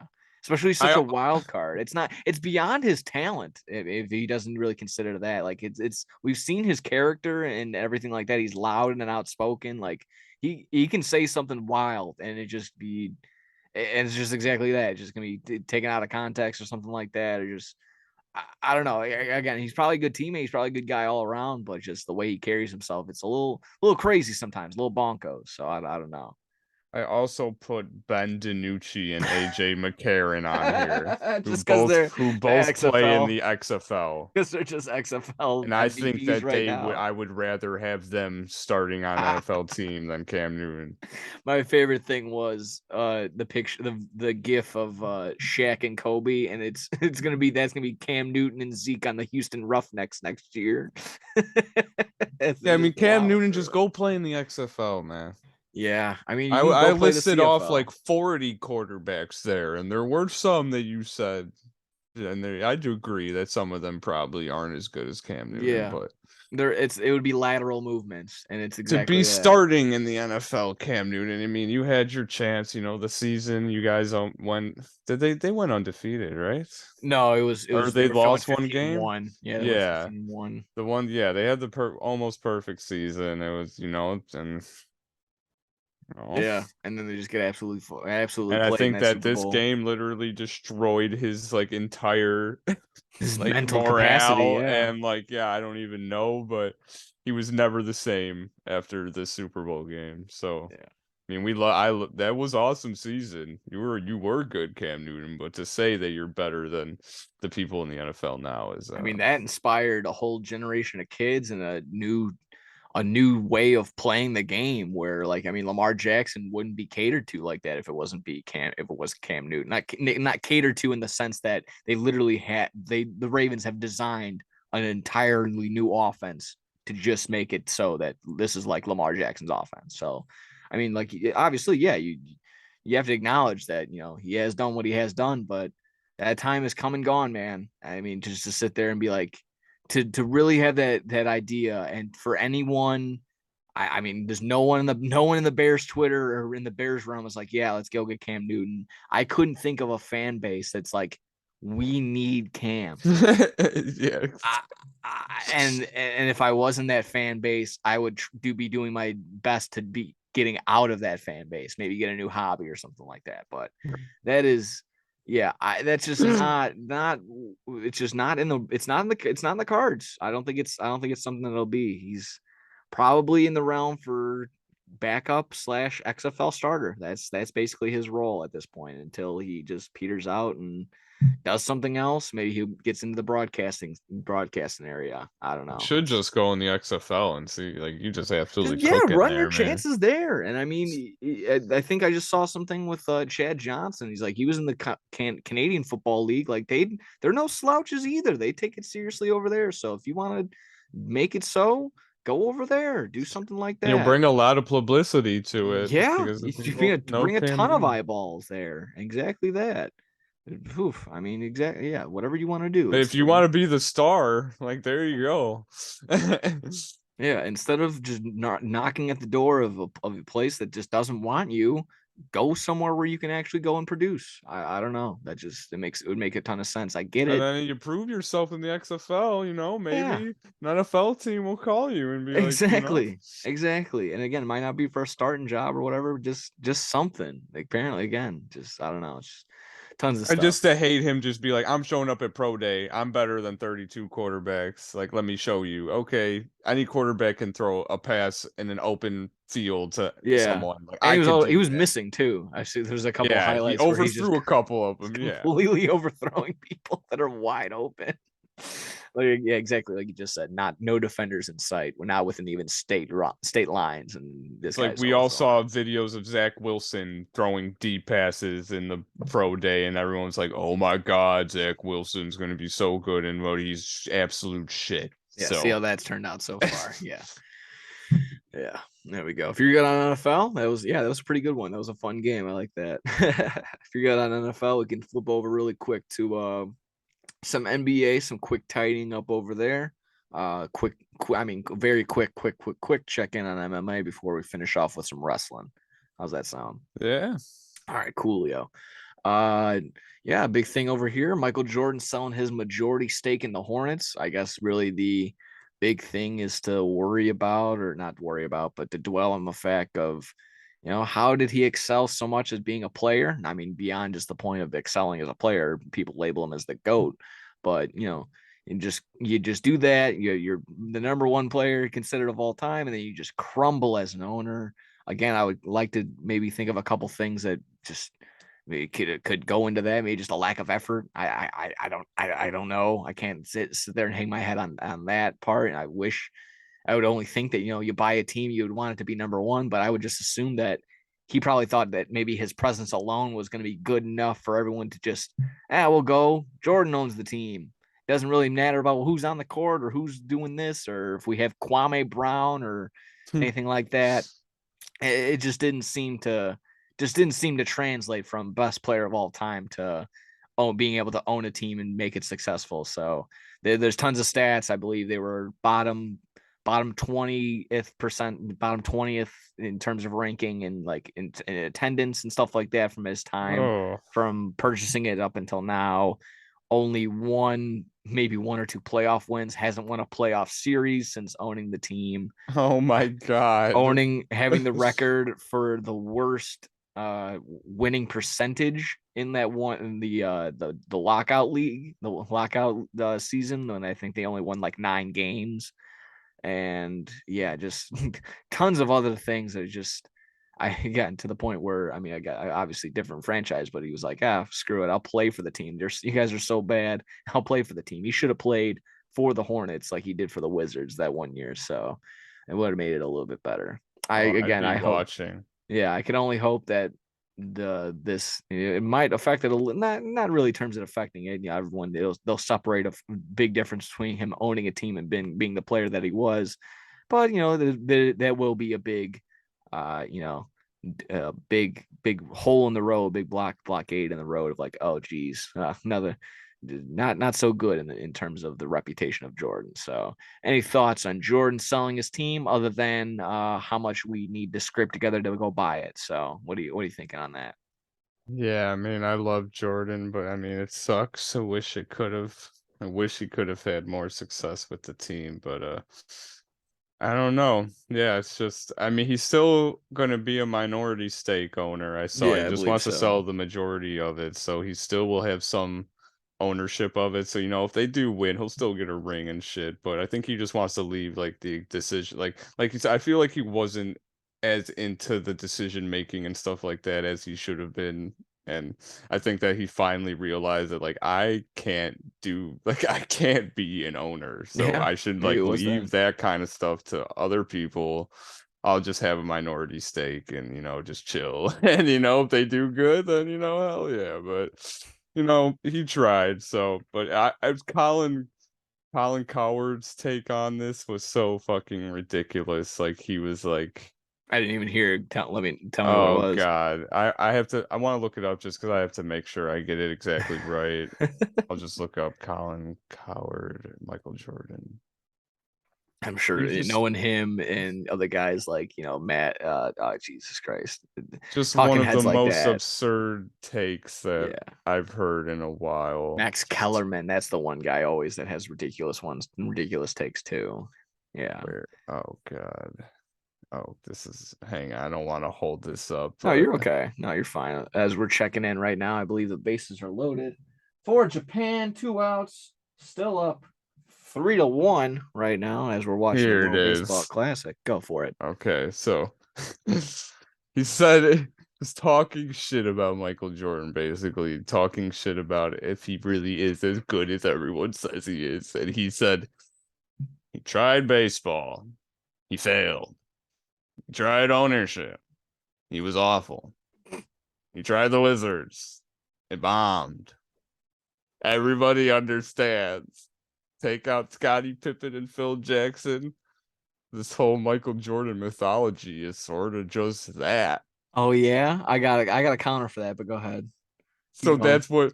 Oh, that's where the quote ended. That was the quote, and yeah, I remember. I just read that. And I'm sorry, but did he have Phil Jackson and Scottie Pippen when he won 2 national championships? Are we just gonna We're gonna forget about that, I Hmm. guess. I don't know. I mean, just And I a was lot of people do watching forget like about that. highlights of him on the Wizards, and like he was still cooking like Yeah, when he was on there. some meme just posted the other day was like he was averaging so and so minutes at 38 years old. If you did that now, he would be leading the league in minutes per game. This Wow. 38-year-old, and it also goes to show that everyone's load managing. So again, this argument of bigger, faster, stronger league. We're better than the 80s. We're better than the 90s.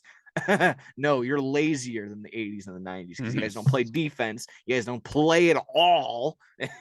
My toe hurts, coach. I need break. Yeah, sorry. Yeah, you're good. Load management. We'll file it under load management. What a joke this league is now. Yeah, but I always respect players. I probably mentioned on here before, but like Anthony Edwards, I always I respect him so much for that interview where he was like, I want to make sure I play every night because you never know who's buying a ticket to see you, who's saving up to see you play.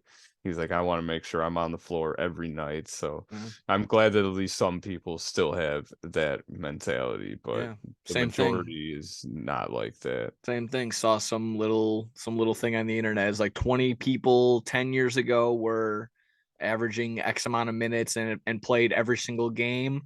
Go to this year, 5 players. 5 players, and there was still a chance that these 5 players don't end up doing that. I'm looking at my corner. Maybe the Japanese. That's crazy. But like, yeah, 5 players, and there's still the season's not over, so they could still somehow find a way to screw that up and not be able to get finished with that. So yeah, it's just going to show you again.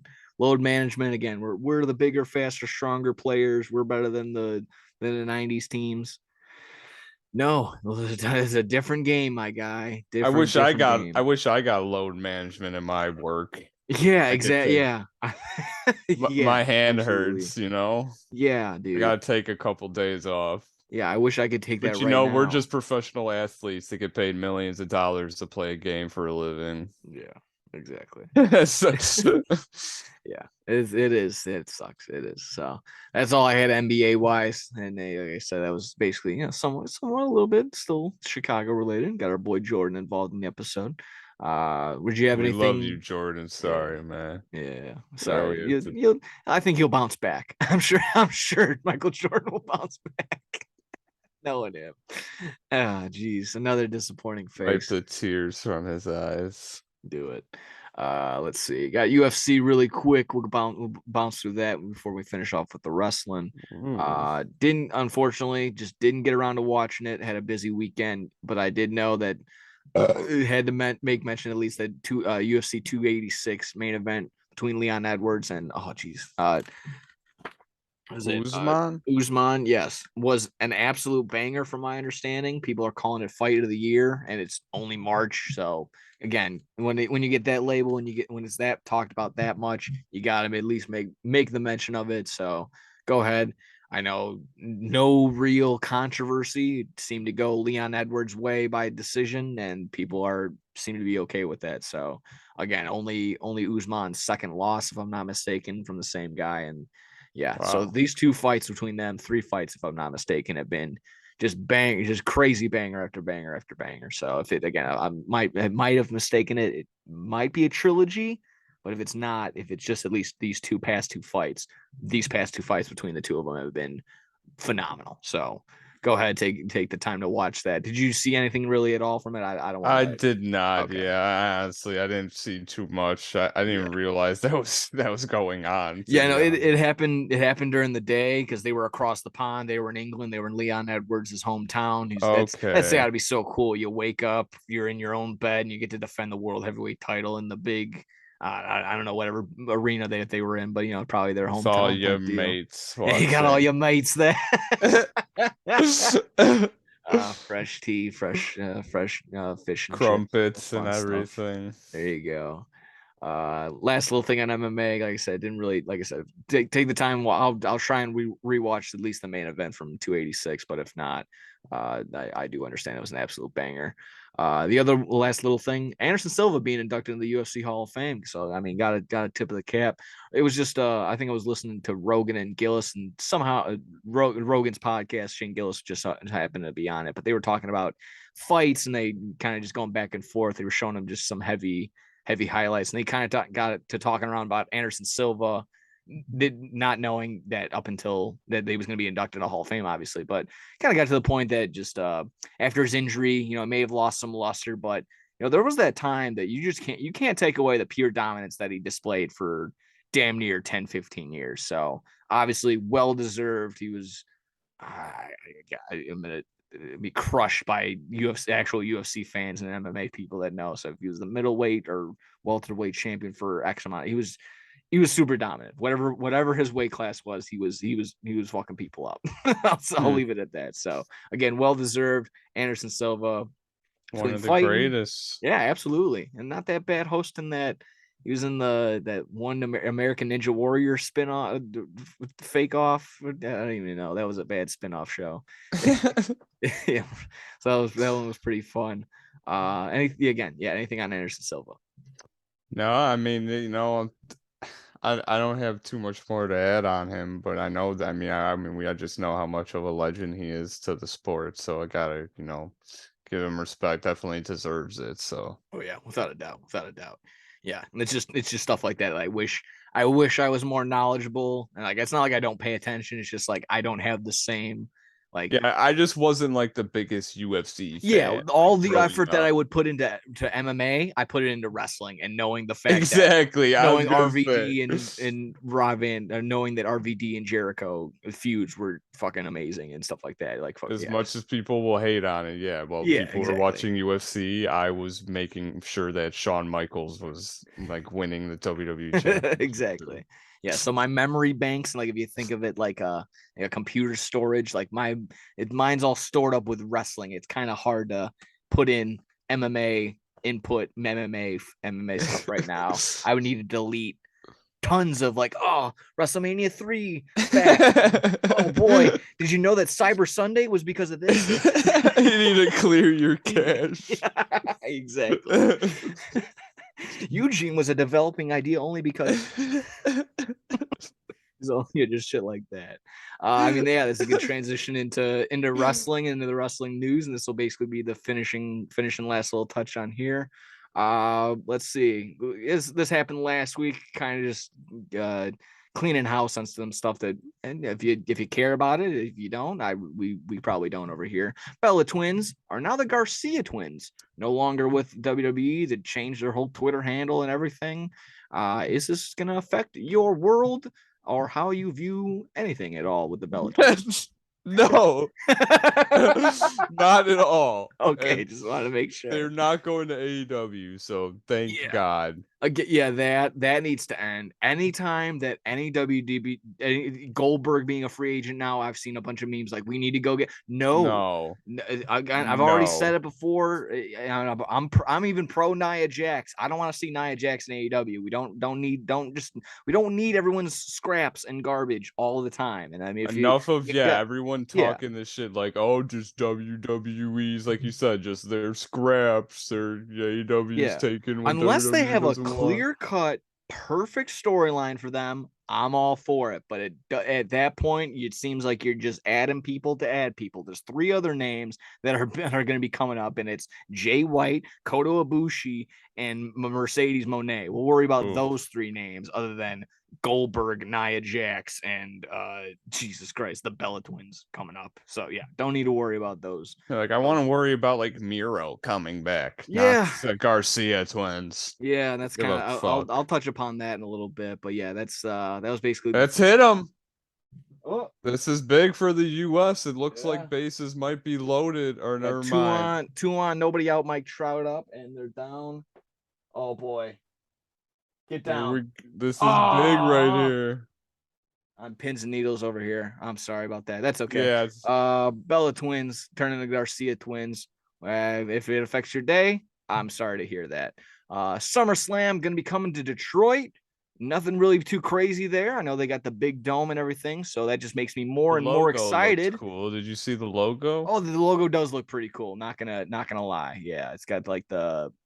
Doesn't it feel like the motocross, or not motocross, but like I'm kind of blanking. What is it really? I got a picture of it here. I'll put it on here as my background. Yeah, it's kind of like, just old school type, Detroit. Just an old school picture. Yeah, I just like how it looks. I mean, yeah, obviously everyone knows it was like yeah, exactly. Yeah, I was kind of getting that almost Fast and the Furious type vibe, Aaron Rodgers. There you go. No, obviously, Detroit at one point being the car capital of the world, being the big factories and all that fun jazz. So yeah, you got that feeling, you got that vroom vroom feel. Yeah, I was like at the beginning of the Hard Knocks with the Detroit Lions, just it was making cars and then them working out. Like, yeah, that's intimidating as shit. Like they were just building a car. Like, I gotta go to practice. Like, nope, you're building a fucking transmission, dude. Yeah, I imagine Dan Campbell. We're making cars today, guys. Yeah. All right, go run your routes, and then when you're done, you're gonna go look at the blueprints, and we're gonna go get this built. Wait, we're gonna put a transmission in. Did everyone bring their lube? Everyone we're gonna do that. All righty. I know, get your mind out of the guy. Either way, with that announcement, that just got me excited because I'm, not knowing exactly where, but it's probably their big arena that they just built. So I'm just like sitting here, pins and needles, like, hey, need that Arlington Heights stadium to be built. Need that already so we can get these. That's what I was kind of talking about. We'll get a WrestleMania, we'll get a Super Bowl, we'll start getting the bigger pay-per-views, Royal Rumble, SummerSlam, Survivor Series, the big boys hopefully coming the Chicagoland way again. Yeah. That's what we want. As much as we loved having Money in the Bank and all the in between the filler pay-per-views, we want the big one. We want the big ones. I'm sick of driving out. Can't have the big ones at the Allstate. Yeah, it's just not. The Allstate's nice, but it's just not big enough. It's exactly that. It's a great. I mean, they come here as much as they can. I think they've tried to even like say that back in the day that just because they're not going to be having the big pay-per-views like they did. WrestleMania 22 was the last small venue. I guess small venue. They sold out whatever 20,000 people that they could in there.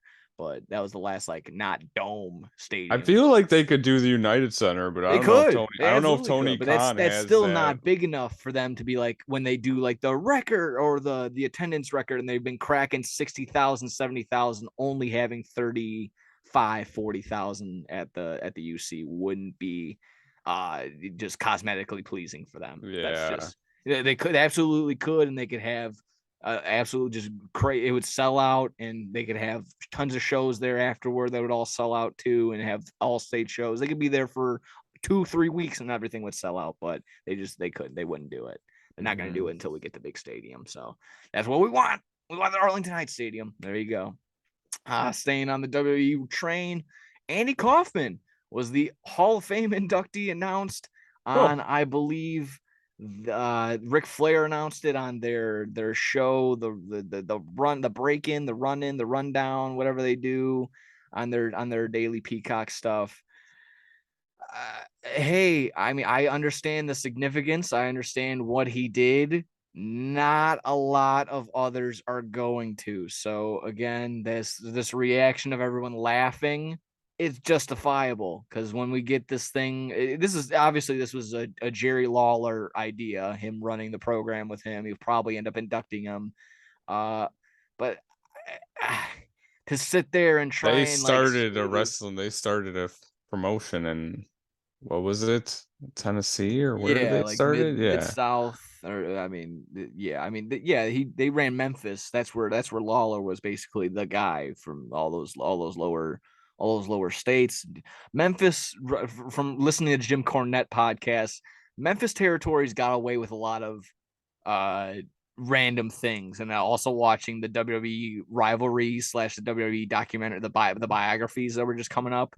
They invited Kane to be the Christmas monster or something like that. So Kane was dressed up as basically the Grinch with a mask on, it had fucking confetti, like the fern and the confetti on him and stuff like that. He was just the Christmas ghoul, the Christmas monster or something stupid. What? And they ran that. They ran that for weeks. This wasn't just a one-off. Like, they ran fucking weeks of this shit. So Memphis got a little goofy sometimes. So understanding that Andy Kaufman having this little program in there, again, that makes sense for them.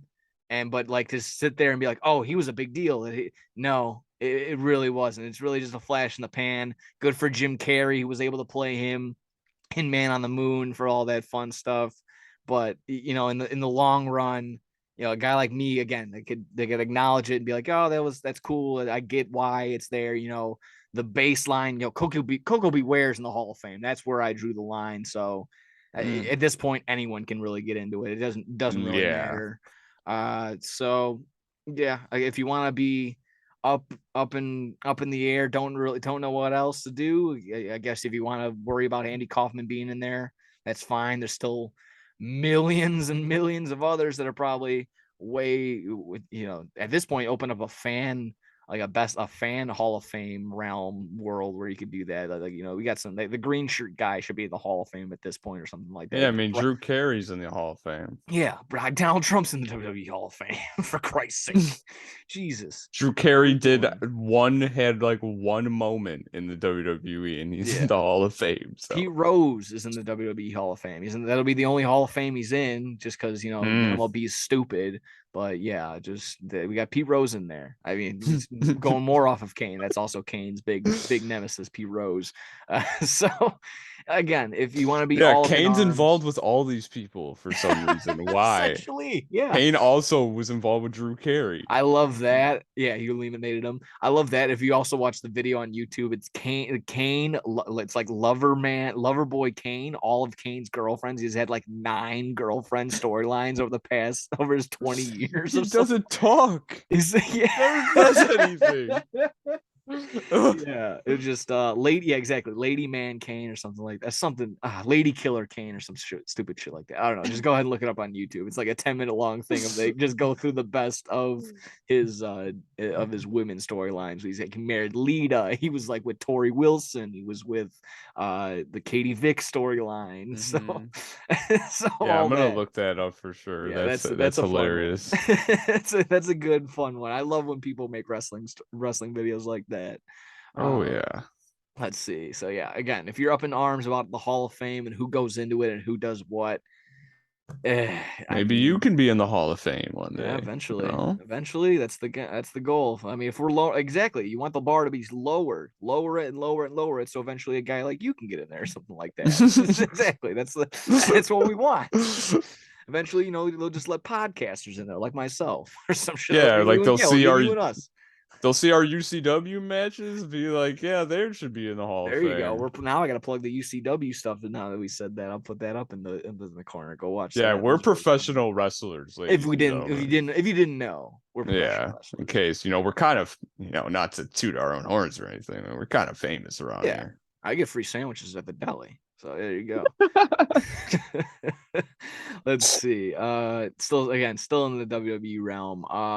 Something that we touched upon a couple times already. The video went viral a couple weeks ago, maybe a month ago or so now, with Rey Mysterio and Liv Morgan being basically attacked and hounded by airport people. It's like, sign my Funko, sign my figure, sign it, you slut, or else I'm not your fan anymore. Yeah, exactly. All right, yeah, or I'll blast you online with that. WWE, I think I don't know if, again, I have to double check on the report and the source and whatever, but I did see a tweet saying that WWE is kind of cracking down on the not the wrestlers, but just telling them, saying, put your foot down. Don't sign everything in front of you. You don't need to. So and of course, it's exactly that. These viral videos are going around. You don't want people getting the wrong impression that either the wrestler is being in the wrong light, or, you just don't really want negative. Well, it pisses off the people that actually pay for the meet and greets and are like, well, what the fuck am I paying for then if people can just get this shit for free? Exactly. It causes a big stir in the online collectibles universe of exactly that. The people that do the right thing, whether it's paying for the meet and greet themselves, or maybe they just sometimes you can mail in stuff. They do online sign-ins and stuff like that. So yeah, exactly that. Some people And those like, meet and greets are pricey, man. yeah, They're yeah. not. They ain't cheap. But it's exactly that. If you're paying for it, you feel almost justified. Like, oh, I can take 2-3 minutes and talk to this guy about this, and so on and so forth. So I kind of dropped the ball when I paid for that the CM Punk signing. I was so worried about what I was gonna bring and like what I could do, like how early I was gonna get there. I didn't even realize I had nothing to say to him. I had like nothing prepared. I fucking fumbled and stumbled. The only thing I said was like, thank you for everything. You were so cool.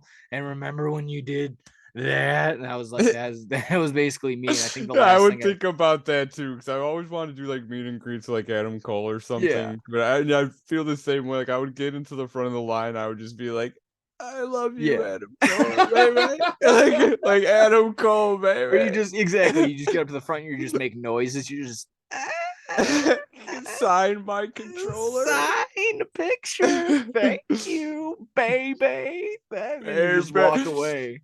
Like I should have asked him everything. And it was exactly that. The only thing I did get when I did meet CM Punk, I was like, you know what? Tell TK, you and FTR. I know you got that strap, but you got to go for those trios tag team titles. That was the only thing I threw his way, but it doesn't seem like that's going to be going anytime soon. So, there was that. GTS you. Yeah, I'm sure that would have went over well. Just coming off of the foot injury, telling him at that point I was probably my heaviest at like 220. So yeah, tell him to go and hoist me up at I would be dead weight too. I wouldn't know how you'd fucking just crush him under his like sandbag CM Oh yeah, sandbag CM Punk with the meet and greet. Exactly. Oh, and then God. hurts his back lifting me up or some shit like that. That's hilarious. There we go. Good transition into AEW talk a little bit. Forbidden Door being announced for Toronto, Ontario. International banger, mate. So that's pretty cool. It finally cheers up the people that are like, I'm just glad it's not in Chicago. I'm glad it's not another pay-per-view in Chicago. So again, I know the Chicago fans are like, I mean, we got to witness just about everything fucking cool underneath the sun that's happening in AEW, so that's fine. Yeah, I was gonna say they can expand and go to these different places because I would prefer if AEW did expand and get a broader audience. I mean, I love that, but I mean, yeah, like you said, we've seen, it's like we've got our part, we got our share. Yeah, I can't even name how many moments we've seen relating to AEW since they started. So the Escalera de la Muerta, the steel cage match between the Young Bucks and the Lucha Bros. We got to see the Young Bucks versus Hangman and Kenny Omega. We've seen Bryan Danielson, Adam Cole's Adam debuts. Cole the same night. That was CM awesome. Punk come back. We Rampage. saw CM Punk. Yeah, Rampage. I mean, you name it. If they've been here, the Dynamite worked. MJF beat CM Punk. We've seen everything. We were at All In, man. Yes. We've seen the start and of then AEW. Just to throw in on top of that, All In. Chicago's got at it all. So yeah, humble brag. That's nice, but yeah, exactly. I would sign off right on your things. Expand it, expand the fan base, and just the past was it a week or last week they were just in Winnipeg and they had a hot crowd. They loved Don Callis and Jericho and Kenny Omega. They were, even before the match even started, they're always chanting, "This is awesome" in the main event, because they got to see Omega and Malachi Black in face to face. They got to see Jericho and Omega again. Just seeing Omega nice and healthy again is really cool. Yeah. And it's just those people are starved of wrestling, and that's when they go to places like that. The crowds are awesome. I mean, that's like whenever they go into any international wrestling show I've seen, WWE or anything, like the crowds are insane because they never get anything like that. So yeah, that's true. Very true. Excuse me. Yeah. Let me see. Except for the Saudi Arabia shows, they're just all like Those are just blood. That's Whenever just they're blood money. there, yeah, That's they're just all. blood Everyone money. is in the front row in like really nice chairs, and like it's all like no one cares about this. Yeah, exactly. It's the kids for the kids. Yeah, absolutely. Let's see. I had a couple more things. This was going to be my big rant of the week, I suppose, if it wasn't already me bitching about the WBC or people complaining about that. It kind of sparked from our, some guy we were just talking about a couple seconds ago, Kenny Omega. The dream match was announced between El Hijo, I'm gonna fuck it up, El Hijo del Vikingo from AAA versus Kenny Omega from Tony Khan. It was tweeted and everyone was keyed in, worried about the two words dream match being involved in the tweet, and that snowballed, and that got and turned into a whole big thing about on the pro wrestling online community. And here's all I gotta say: I'm sick and tired of the same 4 or 5 things that keep getting posted online, and it's essentially these things that I'll be going over. The first one of the first things is always, and it kind of sparks from this: who is this guy? I don't know who this is. I don't know who. Why are they so famous? Why are they so good? Just because they're from AAA or New Japan or from a place that you've never heard of doesn't mean that they aren't good, dude. Just literally just take the 2 seconds that it takes. We have these great, since being born, we've had 2 phenomenal inventions: Google and YouTube. Take 4 seconds, type their name into it, and watch some highlights, my guy. It's not that hard. And I'm sure it's the same people that are probably bringing up, like, I don't know who this is. Why does Tony Khan keep bringing in New Japan guys that I should feel important, that they're important?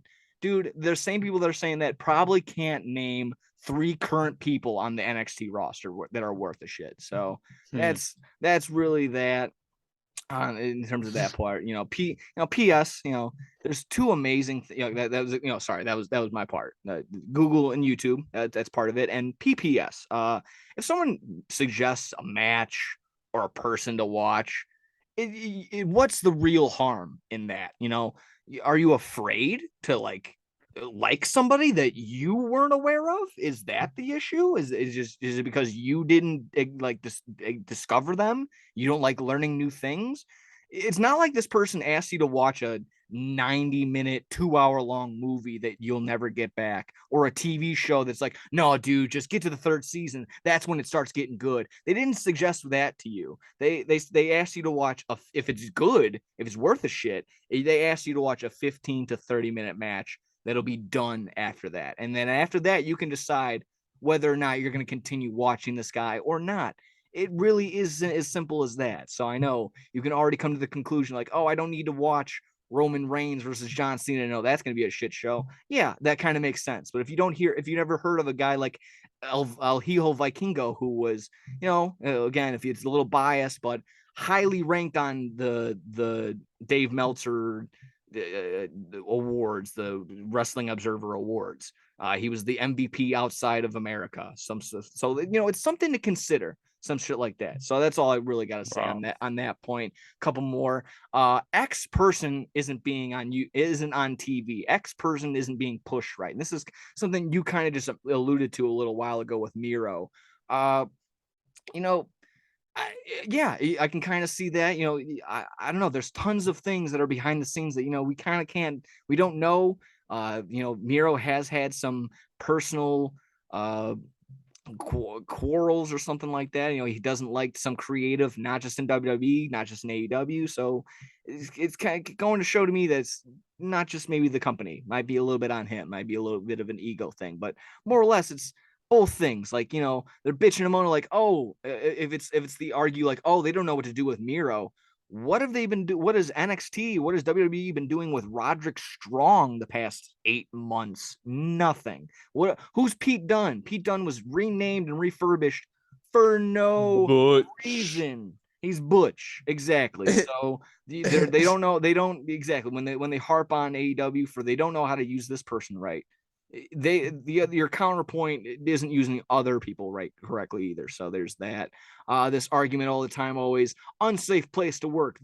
These names want to leave, but then they never do. No one moves an inch. Again, it's just all speculation when it comes to articles and people writing blogs about this, like, oh, so and so feels like this is an unsafe work environment, and they don't mention the name, so you click on it and it turns out to be some person you've never heard of from AEW Dark or Elevation that it doesn't matter. It's all for views, it's all for click. That can be your clickbait of the week. Another one I'm getting sick of: ratings. Everyone's just tired. Oh, ratings. They finally hit 1 million. Who cares? Did you watch it? Did you watch it? If you watched it, cool. If other people didn't watch it, who cares? Don't worry about that. I don't care that it didn't hit the demographic of 18 to 25 between hours of 7 to 9 p.m. I don't care. Did they have a good match? Was the storyline good? Did they have a good build? Was the promo in between cool? That's what I'm worried about. Not was grandpa on the couch watching at 8:45. I don't give a fuck. And then finally, last one on this. This is my last little quarrel with this online recycling issue of things that I need to be posted in X page or whatever. I just need to be clicked for views. Should CM Punk should he come back again? Kind of coming up, and I've made this point before. It's harder and harder to defend this guy when he doesn't really want to defend himself. Our buddy Bill, we've mentioned it before on the earlier today. He sent a video with Kenny Omega being on the Renee Paquette podcast. Hopefully, I pronounced her name correctly. John Moxley's wife, for anyone that doesn't know. Being on her podcast, he was, didn't rock the boat. He made comment on it, didn't fly past it. He said what he could under the realm of, like, there's still NDAs and stuff that they literally legally can't talk about. But you know what? I can give, I kind of flipped. I can be on that 180 side now of, the Bucks and Kenny Omega have they're done. They're over it now. No really reason to linger on it and worry about it anymore. So yeah, and if it's a guy like myself who's a pro, is a big CM Punk guy, maybe I don't like hearing that in terms of, like, maybe it is kind of on his fault and on his end, but you know what? You kind of just have to deal with it. You kind of just have to realize that the point that the ship has sailed and everyone's kind of feeling okay from it. So if you again take the time, or if you're not sure what I'm talking about, take the quick second to watch the 8-minute video that Kenny Omega was actually talking and commentating about this. So, people wanting and lingering on should CM Punk come back? Oh, AEW hasn't turned a dollar or turned a profit since CM Punk, this, that, and the other. No, it's and for any other point, again, big CM Punk guy. I'm sure you are, and you are too, for sure. They're still thriving. They're very much thriving without him. And I would love for him to come back and he would do numbies, but if it ain't broke, don't fix it. And right now we're doing okay. MJF is the champion. All the young talents coming up and winning big matches. It's fine. So again, maybe I'm all over the place. Maybe I'm jumping and attacking all different people, having all different points of view. But this online community, the wrestling fan community, it'll continue to be toxic forever. This is gonna be a never-ending battle, of course. But just kind of getting on these points, that these same 5 reoccurring points that are popping up, it's getting lame, man. It's getting really, really lame to read the same shit. I guess that's my final thing. Come up with something new to talk about, man. Because this complaining and bitching and moaning about shit that just it's not entertaining. It shouldn't be pushing the number. If you're relying on you being a good writer or being, entertaining in this sort of realm, come up with something new. Have a different fucking point of view. That's all I got to say on that point. So there we go.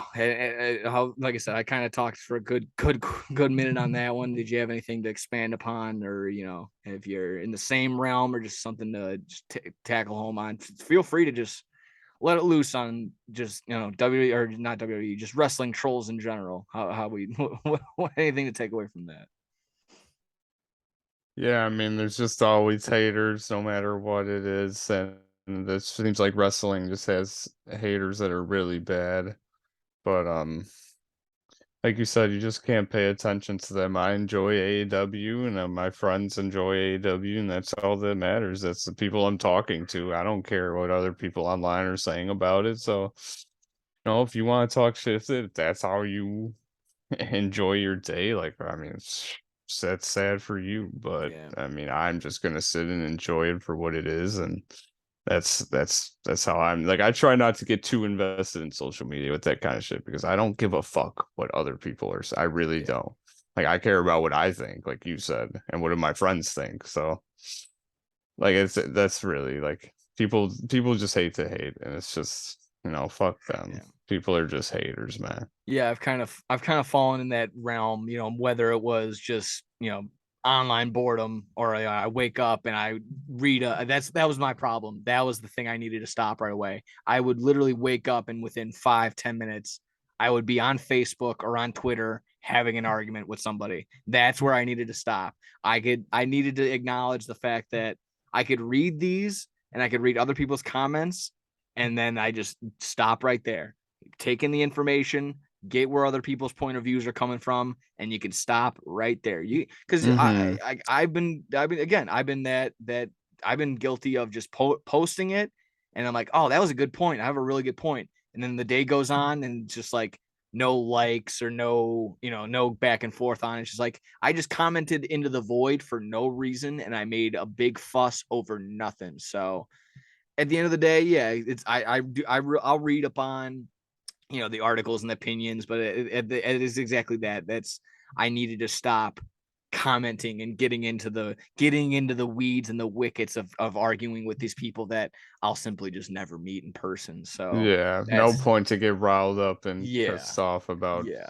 And that's exactly what I'll leave the show for. That's what I'll let me be pissed off and get these big fusses out of the way in talking form, and not, in a more communicative way that we were supposed to do this type of thing. We're supposed to have conversations face to face in person, so you can pick up on tone and my facial expressions and stuff like that, not just reading a screen and assuming that's the case. So so yeah, that was basically just my last little thing. Of course, I'll in 2-3 weeks I'll be back and you know what these fucking guys are writing about now. Exactly. So I like that for rant, now, man. yeah, for now we're doing okay, and there you go. That was Fuck just those haters. yeah. Honestly, like I said, it's just whatever my little Facebook and sometimes I stay in them for the sole fact that it's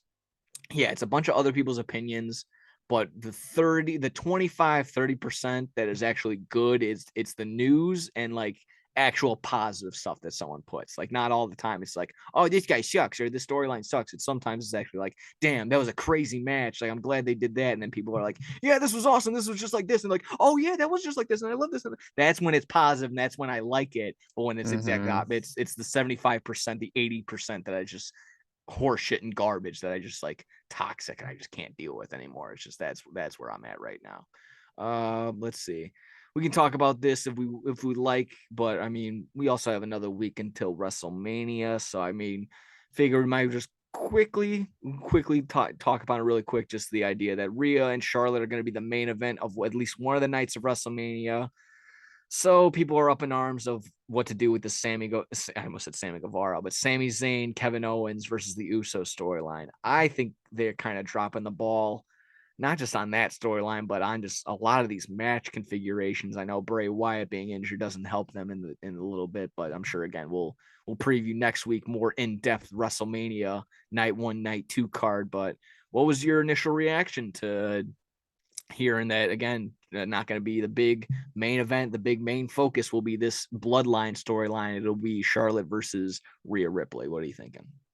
Yeah, I was a little surprised when I saw that, just because I feel like they haven't built up that match as much as other ones. So I guess they're just doing it just because of that, like, women power. Let's have them one main event A one lot of of the people are thinking nights. that too. A lot of people are Which, really thinking I political. respect, but they haven't told as good of a story with that rivalry as like the Bloodline one. Yeah. So it's a little disrespectful for them, especially if they put them in a bad spot on the card.